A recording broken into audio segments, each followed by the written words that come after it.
পাড়ায় সবাই doctor, master, উকিল, জমির দালাল কত কি। আর আমি পুজোকালা ব্রাহ্মণের ছেলে, এই কীর্তন করি, ডাক্তারি করি।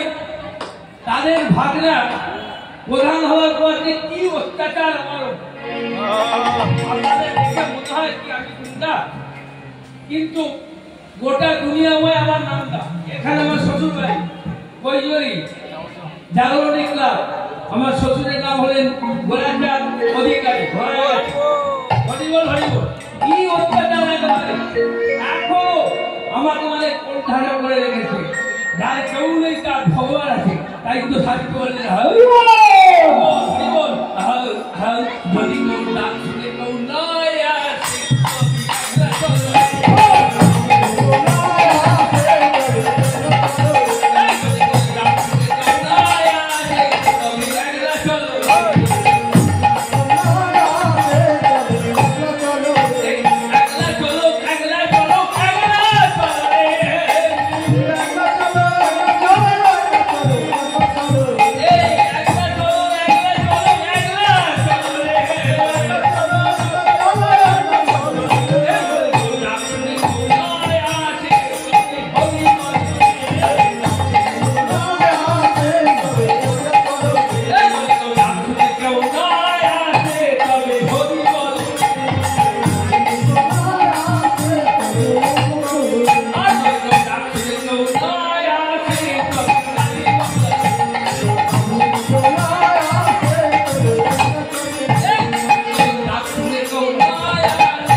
মাথা